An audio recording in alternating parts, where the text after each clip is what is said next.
dans ce nouvel épisode des Blabla de Sandra. Si tu apprécies ce contenu, pense à t'abonner, à liker et à partager. Je t'invite à découvrir mon dernier bébé de papier paru à ce jour en auto-édition, L'amour minimaliste, une romance qui parle de deuil, de résilience et de renaissance à travers un nouvel amour avec tendresse, humour, passion et sensualité. Fin de la page promo. Aujourd'hui, on va s'appuyer sur 3 romans très différents écrits à la première personne. Jane Eyre, 50 Shades of Grey égale 50 nuances de Grey en français, le journal de Bridget Jones, pour comprendre ce que la première personne apporte et ce qu'elle casse allègrement au passage. On commence avec Jane Eyre de Charlotte Brontë, écrit en 1847. La reine de la première personne introspective, c'est Jane Eyre. Les forces de ce roman, c'est que la première personne nous colle littéralement dans la tête de Jane. Moralité impossible de ne pas compatir quand elle traverse l'enfance la plus déprimante de la littérature britannique. On voit tout, on ressent tout. À travers le prisme de Jane, on comprend ses décisions les plus radicales, comme fuir Rochester quand il révèle son secret conjugal. Le jeu renforce la dimension morale du récit. Jane raconte sa vie comme un témoignage, presque comme une confession. Toute l'histoire dépend du filtre moral et émotionnel de Jane. Deuxième exemple, 50 nuances de Grey de E.L. James, paru en 2011. Là, on change d'ambiance carrément. On est en cuir et en latex. La première personne crée une immersion immédiate. On vit seconde par seconde les émotions d'Anastasia Steele, notamment son mélange constant de panique, fascination et c'est « mon Dieu, qu'est-ce que je fais là ?» Et personnellement, je l'ai trouvée très agaçante. Et j'ai pas réussi à arriver au bout du premier volume à cause de cet agacement. Mais le jeu rend l'histoire plus accessible, Anastasia est novice dans tout, et donc nous aussi. La narration nous prend par la main et dit « Regarde, découvrons ensemble le monde merveilleux du sadomasochisme. » Les faiblesses.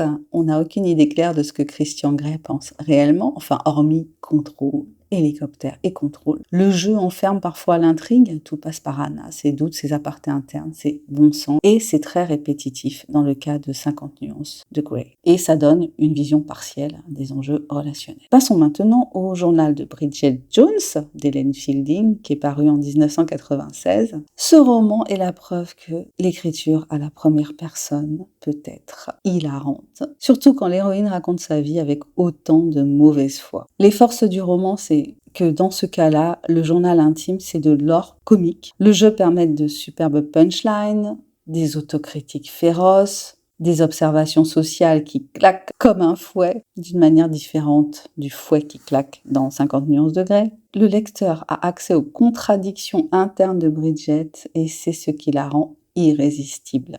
Les faiblesses, si on peut appeler ça des faiblesses, c'est qu'on ne peut pas faire confiance à la narratrice. Elle peut déclarer nouvelle vie saine à 9h et engloutir un paquet de biscuits à 10h03. Alors, à la lumière de ces 3 exemples, que déduire de ce qu'apporte la première personne à un roman? Les forces globales, c'est que la première personne nous permet d'être immergé totalement dans le cerveau du personnage principal. On est au maximum. Deuxièmement, ce sont les émotions du personnage qui nous envahissent, que l'on partage intensément avec lui. Il n'y a aucun filtre, aucune distance. Troisièmement, l'humour est renforcé, surtout dans le journal intime de Bridget Jones. Ce qu'on peut dire, c'est qu'il y a une identification forte. On intègre la vie du personnage et on vit avec lui dans le temps du récit. Les faiblesses de la première personne, c'est que c'est un angle extrêmement limité, il y a un seul point de vue, il y a beaucoup d'aveuglement narratif et puis il peut y avoir une lassitude si on n'accroche pas au personnage. Il y a un manque de fiabilité potentielle qui est volontaire dans le cadre de Bridget Jones ou involontaire dans le cadre de Anastasia de 50 Shades of Grey. L'autre faiblesse, c'est que le lecteur ne peut pas souffler. Il est enfermé dans la tête du narrateur, même quand ce narrateur panique, dramatise ou exagère. Conclusion. Alors, la première personne, c'est quoi?